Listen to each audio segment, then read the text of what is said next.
This revenue will be strictly ring-fenced to pay down legacy energy debt, finance ongoing fuel purchase, and John Dramani Mahama, the president of the republic, as we all know him, said, Emra, the NDC, when they were coming, they promised Ghanaians that they are not going to introduce new taxes. Ladies and gentlemen, right now, taxes are betum, and as a new levy are betum, the Dumsor Levy. Now, according to some of the NPP MPs, as some of them can say, this is e-levy, and I will also e-levy, e-levy mu pro max. Welcome to the BJ Show with Boatin News, and do well to subscribe, share the link, tell us about the BJ Show, and the next thing is you do well to leave a comment. Please do well to remember and then like the video as well for me.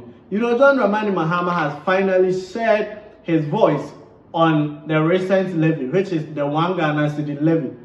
But to read the Ghanaians, the problem is not about the 1 Ghana cedi that we are going to pay, but the results. Now, according to John Dramani Mahama, some of catch Ghana phone in and say he knows that this thing, and then the money that they are going to take, he's promising Ghanaians say the money will be used for the right thing. And Obiba say be honest, can be answer because rest assured, they are going to make sure that they do audit whatever they take for Ghanaians to know that this is what they are spending. But ladies and gentlemen, let us not forget, say Ghana owe some private power institutions, which is the energy institutions, almost $3.1 billion US.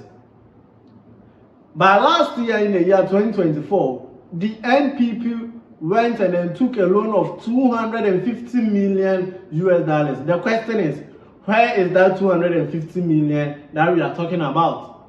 Aside that, right now the government is finding it very difficult to purchase a fuel because as soon as possible, the government needs $1.8 billion US to purchase fuel for the consumption. So according to the president, I said this thing is painful, but this is an emergency step that they have to take as soon as possible to make sure that there will be enough fuel within the system and then your light will stay on. Ladies and gentlemen, here is the BJ Show.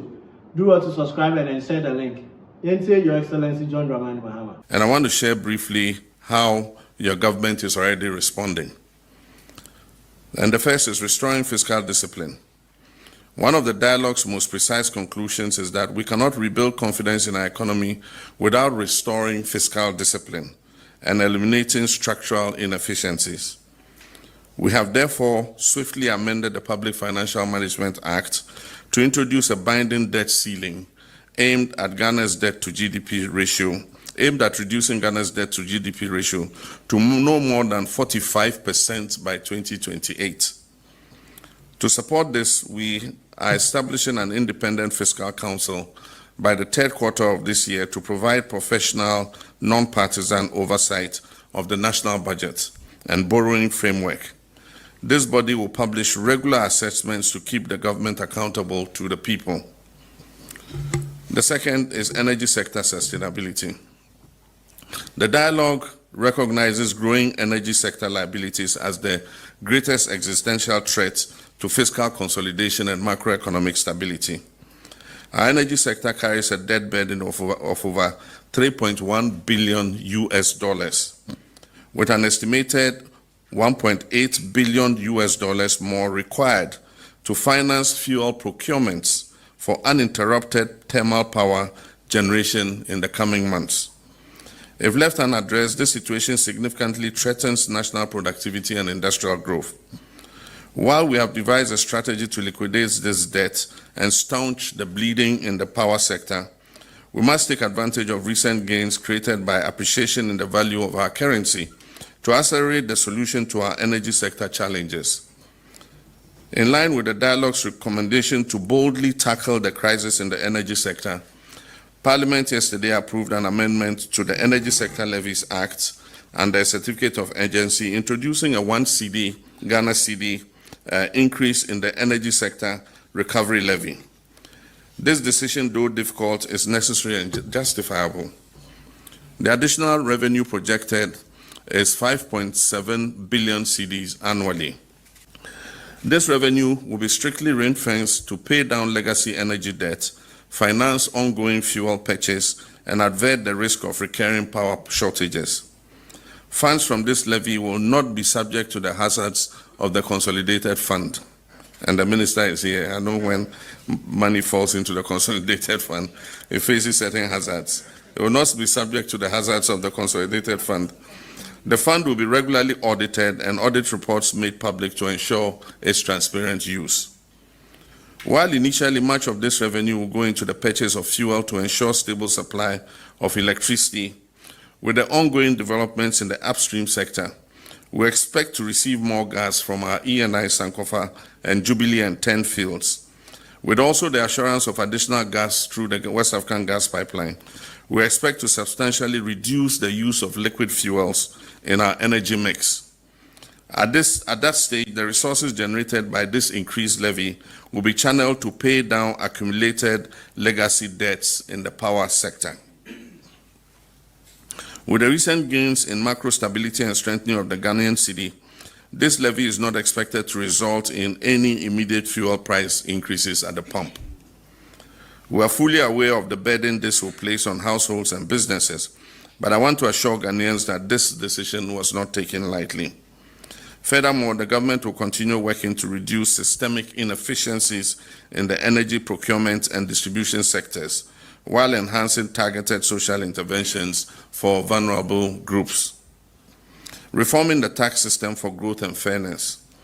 Another central recommendation of the dialogue was to reform Ghana's overcomplicated distortionary tax regime, which has become both a disincentive to investment and a burden on the ordinary citizen. Accordingly, the government has moved to repeal 4 punitive and counterproductive taxes within the first 90 days of this administration. The electronic transfer levy, which was known as the e-levy tax, the emissions levy, and the betting tax. Additionally, we're undertaking a comprehensive rationalization of the VAT regime to remove cascading effects and restore predictability and fairness in VAT taxes. After stakeholder consultation and parliamentary review, these changes will take effect from September 2025. Our goal is to have a leaner, simpler, pro-business tax framework that supports growth and compliance. Reviving the productive economy. The dialogue reaffirmed that no nation has ever taxed or borrowed its way to prosperity. Therefore, we must refocus national development around production, exports, and value addition. To this end, we're rolling out our flagship 24-hour economy program, targeting agro-processing, logistics, manufacturing, pharmaceuticals, healthcare, and public safety sectors.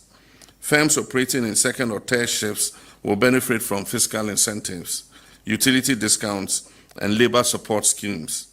This approach will help us expand job opportunities, reduce youth unemployment, and increase output with significant new capital outlay. We are repositioning the Ghana Export Promotion Authority to lead the implementation of a new accelerated export development strategy aimed at raising non-traditional exports to $10 billion by 2028.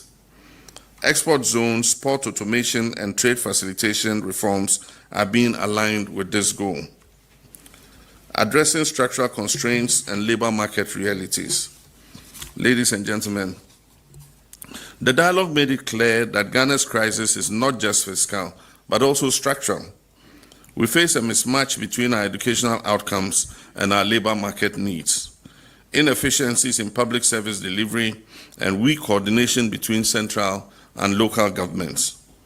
The government is therefore finalizing a public sector productivity and reform strategy to be launched in January 2026. This strategy will rationalize state institutions, reduce duplication, digitize operations, and improve service delivery standards. Through the National Skills Development Authority, we shall align tertiary and technical education with Ghana's industrial and service sector priorities. Young people must be trained for the job markets of today and tomorrow, not the job titles of the past. A new era of accountable economic governance.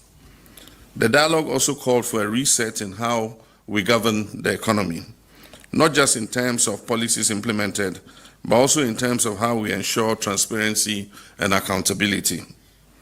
To this end, I've directed that the Ministry of Finance and National Development Planning Commissions must issue biannual public reports on the implementation status of all significant recommendations made in the National Economic Dialogue Report.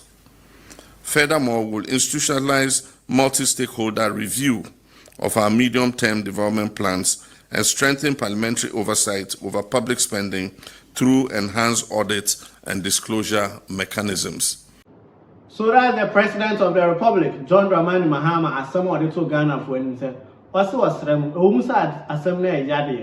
but you people should relax and then look at whatever is going to happen. But